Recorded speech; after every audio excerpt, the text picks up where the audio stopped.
Сәлеметсіздер ме балалар?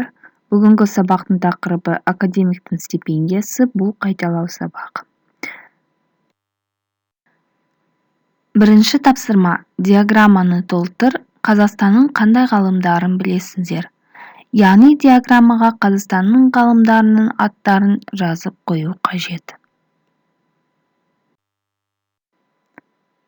129 бетте 4-ші тапсырмада берілген Асқар Жұмаділдаев туралы мәтінді қайталап оқып шығыңыздар.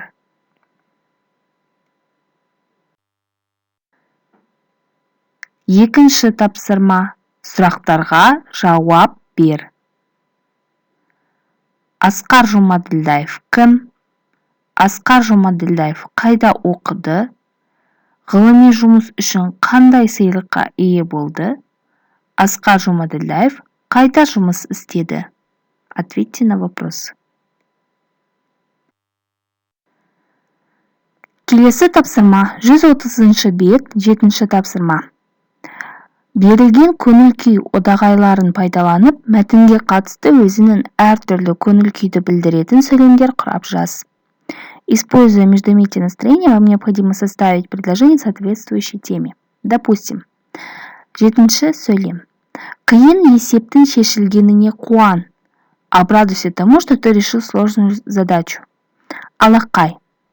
Алақай, осы есеп қиын болса да, мен оны шығардым. Ура! Хоть эта задача была и сложной, я ее решил. Енді сіздерге 5 сөйлем құрастыру керек. Вам необходимо составить 5 предложений. Бірінші. Первое. Математик болуды арманда. Мечтай быть математиком, используя междометие шіркінай. Екінші. Академиктің ерекше қабілетіне таңғал. Удивись способности академика. Үшінші. Математиканы жақсы оқымағаның үшін өкін. Сожалей о том, что ты не учил хорошо математику. Академиктің жеткен жетістіктеріне өз қуанышыңды білдір. Четвертое. Обрадуйся достижению академика. Бесінші. Қиын есепті шығара алмай жатқан кезінде айтатын сөзін. Что ты говоришь, когда не можешь решить сложную задачу? Используя междометие ту.